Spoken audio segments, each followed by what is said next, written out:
ప్రభువు పేరిట మీ అందరికీ షలోం. ఈరోజు దేవుని వాగ్దానము. ఇవన్నీయుగాక విశ్వాసమను డాలు పట్టుకొనుడి, దానితో మీరు దుష్టుని అగ్ని బాణములన్నిటినీ ఆర్పుటకు శక్తిమంతులవుదురు. ఎఫెసీలకు రాసిన పత్రిక 6వ అధ్యాయము 16వ వచనం. ప్రియులారా, ఈ దినము వాక్య ధ్యానములోనికి వెళ్లే ముందు తలలు వంచి చిన్న ప్రార్థన చేసుకుందాం. మహా పరిశుద్ధుడా, ప్రేమ స్వరూపివైన మా ప్రియ పరలోకపు పరమ తండ్రి, ఈ పవిత్రమైన లెంట్ దినాలలో మరొక మారు నీ పాదాల చెంతకు చేరువయ్యే కృపను మాకిచ్చినందుకు వందనాలు. ప్రభువా, నీ వాక్యము మా పాదములకు దీపమును, మా త్రోవకు వెలుగునై ఉన్నది. ఈ సమయంలో మేము ధ్యానించబోయే మాటలు మా హృదయాలలో నాటబడి మా విశ్వాసాన్ని బలపరచమని వేడుకుంటున్నాం. దుష్టుని పోరాటాలను ఎదుర్కోగలిగే ఆత్మీయ శక్తిని మాకు ప్రసాదించండి. మా మాటలు, తలంపులు మీకు ప్రీతికరముగా ఉండునట్లు సహాయము చేయమని యేసు క్రీస్తు శ్రేష్టమైన నామములో అడిగి పొందుకొని ఉన్నాము తండ్రి. ఆమెన్. ప్రియ సహోదరి, సహోదరులారా, ఈ లెంట్ కాలం అనేది కేవలము క్యాలెండర్లో ఒక పండుగ కాలము కాదు. ఇది మన ఆత్మీయ జీవితానికి ఒక శిక్షణ శిబిరము. యేసు క్రీస్తు అపవాది ద్వారా శోధింపబడటానికి పరిశుద్ధాత్మ ద్వారా అరణ్యమునకు నడిపింపబడిన 40 దినములను మనం ఈ సమయంలో స్మరించుకుంటాం. అరణ్యమంటే ఒంటరితనం, ఆకలి, దాహము మరియు శోధన. కాని అదే అరణ్యములో యేసు సాతానును జయించి మనకు విజయాన్ని మాదిరిగా చూపారు. ఈ 40 దినాలు మనము ఉపవాసం ఉండి ప్రార్థనలలో గడుపుతున్నప్పుడు మనం ఒక ముఖ్యమైన విషయాన్ని గ్రహించాలి. మనం ప్రార్థనలో ముందుకు వెళుతున్న కొద్దీ సాతాను తన దాడులను తీవ్రము చేస్తాడు. మనము దేవునికి దగ్గరవ్వాలని నిర్ణయించుకున్నప్పుడే వాడు మన మనసుల మీద, మన కుటుంబాల మీద అగ్ని బాణాలను విసురుతాడు. అగ్ని బాణాలంటే ఏమిటి అంటే, అవి అకస్మాత్తుగా వచ్చే భయము, మనల్ని కృంగదీసే నిరాశ, మన ప్రార్థన ఆలకించబడటము లేదనే అనుమానము, లేదా పాత పాపపు అలవాట్లు మళ్ళీ మనల్ని వెనక్కి లోకము వైపు లాగడము. ఎందుకు విశ్వాసమను డాలు అవసరము మనకంటే, యుద్ధములో సైనికుడికి కవచము లేకపోతే బాణము నేరుగా గుండెకు తగులుతుంది. అలాగే మన ఆత్మీయ జీవితంలో విశ్వాసము అనే డాలు లేకపోతే సాతాను విసిరే చిన్న మాట లేదా చిన్న కష్టము మన హృదయాన్ని గాయపరిచి దేవునికి దూరము చేస్తుంది. ఈ లెంట్ కాలంలో కేవలము మాంసాహారాన్ని లేదా ఇతర సుఖాలను విడిచిపెట్టడం మాత్రమే కాదు, అపనమ్మకాన్ని విడిచిపెట్టాలి. మన చేతిలో ఉన్న విశ్వాసమును డాలు దుమ్ము పట్టి ఉందేమో చూసుకోవాలి. దేవుని వాక్యమనే నూనెతో ఆ డాలును సిద్ధము చేసుకోవాలి. పౌలు అంటున్నాడు, దానితో మీరు దుష్టుని అగ్నిబాణాలన్నిటినీ ఆర్పుటకు శక్తిమంతులవుదురు అని. అంటే మన దగ్గర డాలు ఉంటే సాతాను ఓడిపోక తప్పదు. ఈ వాక్యము ద్వారా ఈ లెంట్ కాలంలో మన విశ్వాసాన్ని ఎలా పదును పెట్టుకోవాలో, అగ్నిబాణాలను ఎలా ఎదుర్కోవాలో ధ్యానము చేసుకుందాం. ప్రియులారా, మన ఈ లోకయాత్రలో దేవునిపై మనము కలిగి ఉండే విశ్వాసము మనకెంతో ఉపయోగకరమైనది. విశ్వాసమును పౌలు భక్తుడు డాలుతో పోలుస్తున్నాడు. డాలు అనగా యుద్ధము చేసేవారు తమ పైకి ఏ బాణము దూసుకొని రాకుండా అడ్డుపెట్టే ఒక రక్షణ వస్తువు.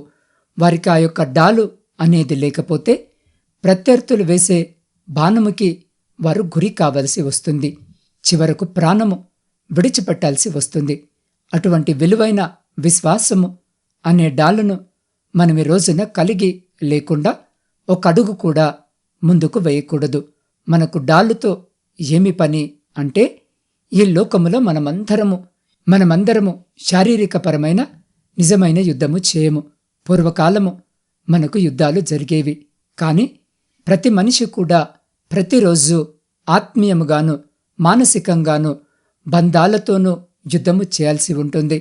అపవాది వాని బాణములను ప్రతిరోజు మన మీదికి సంధిస్తూనే ఉంటాడు. అది నీ భర్త పైనో నీ భార్య పైనో సందేహము అనే బాణము కావచ్చు, నీ ఉద్యోగంలో నీకెదురయ్యే అవమానమనే బాణము కావచ్చు, నీ శరీరమునకు అనారోగ్యము లేదా మానసిక కృంగుదల అనే బాణము కావచ్చు, ముఖ్యముగా భయము అనే బాణము కావచ్చు. ఇలా ప్రతిరోజు మనము అపవాది వలన, ఈ లోక అపవాది అనుచరుల వలన తప్పకుండా తెలియకుండానే వాటిని ఎదుర్కోవలసిన పరిస్థితి వస్తుంది. అటువంటప్పుడు మన శక్తి, మన యుక్తి, మన డబ్బు, మన నిగ్రహ శక్తి ఏవి వాటిని ఆపకపోవచ్చు కదా. ఉదాహరణకు మనము మంచిగా చదవాలి, ఉద్యోగము సంపాదించాలి అనుకున్నామనుకోండి. అపవాది మన పైన వేసే బాణాలు ఏంటో తెలుసా? నీకంత జ్ఞానము లేదు, నువ్వు చేయలేవు.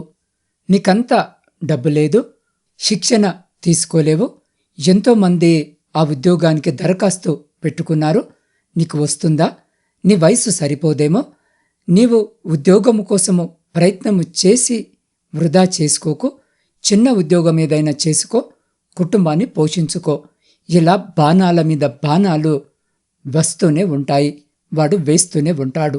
అయితే మనమందులో కొన్నిటిని ఎలాగో ఎదిరించినా ఏదో ఒక విషయంలో ఎదిరించలేక రాజీపడిపోయి ప్రయత్నమును విరమించుకుంటాం. అదే విశ్వాసము దేవుని పైన ఉంటే నేనేదైనా చేయగలను అని ఆ యొక్క విశ్వాసం అనే డాలుతో అపవాది యొక్క ఆలోచనలను, అగ్ని వంటి బాణాలను ఆర్పివేయగలము.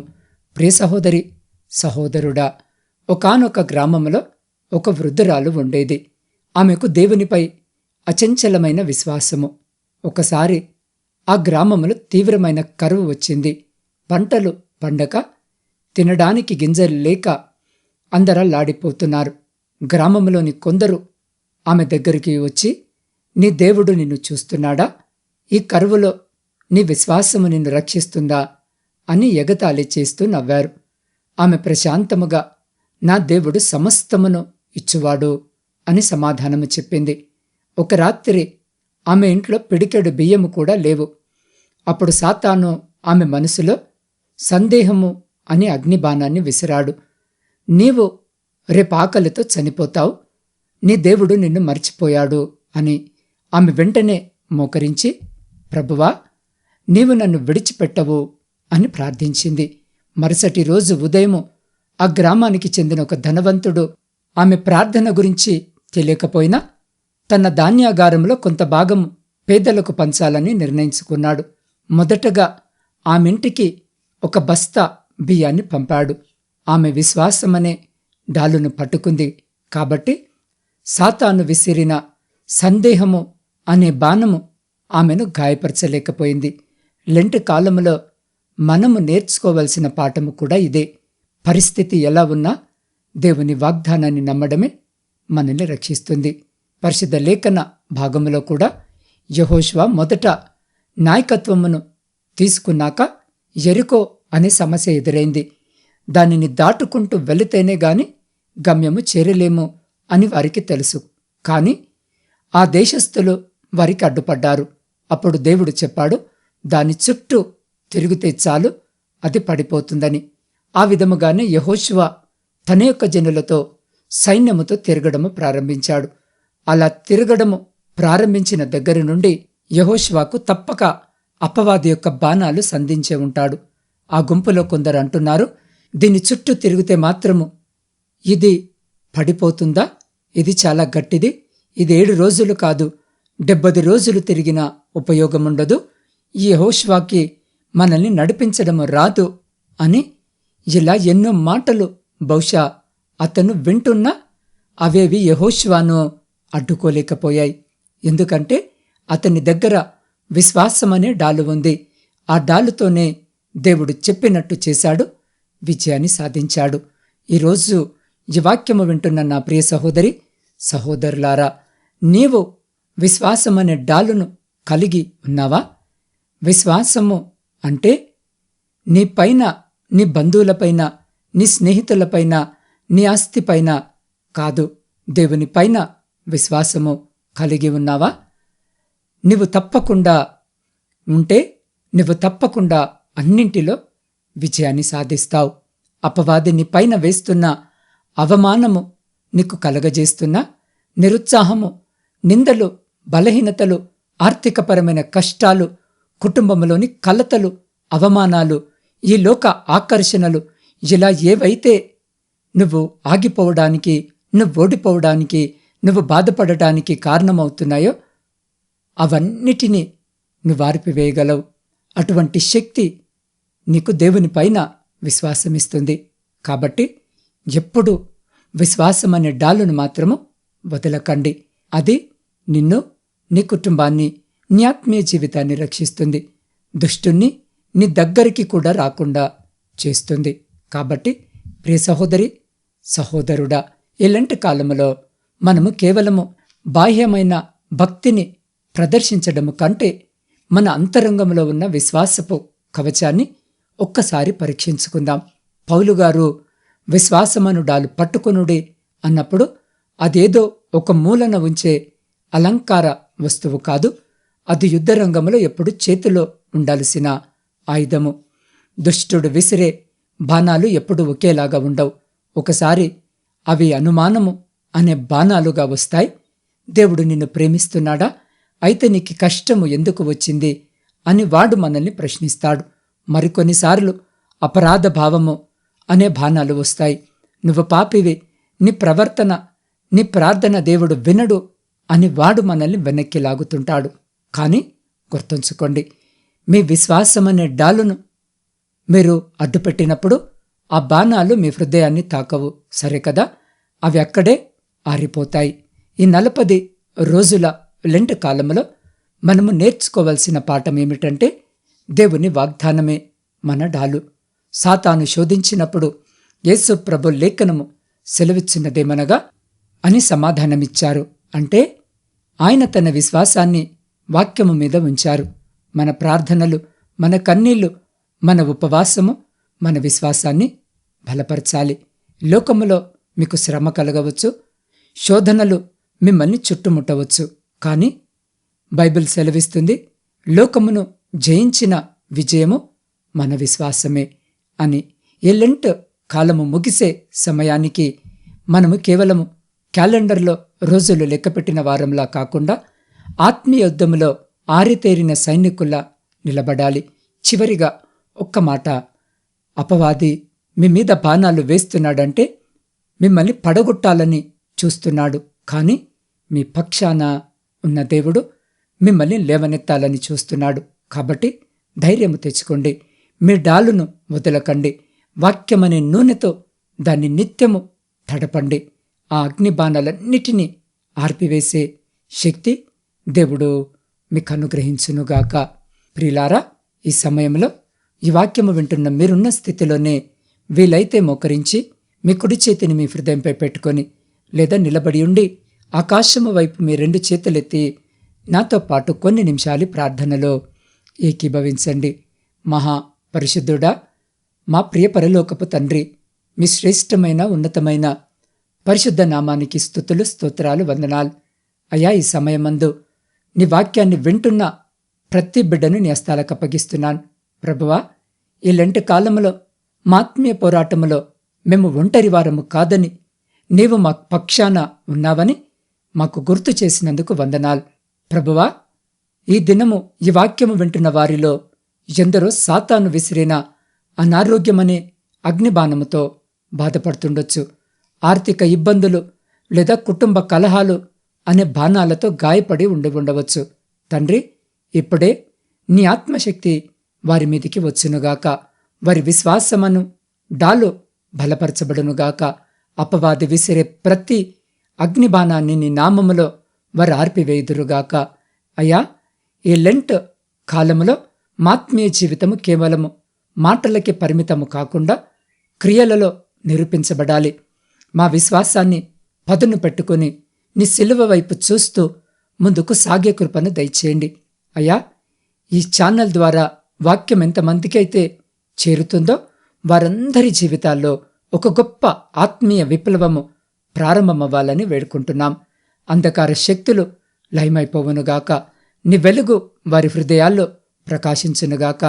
అయా, మా ప్రార్థనలను ఆలకించి మమ్మల్ని నీ ఆత్మీయ సైనికులుగా సిద్ధపరుస్తావని నమ్ముతూ నీ పాద సన్నిధిలో వేడుకుంటున్నాం.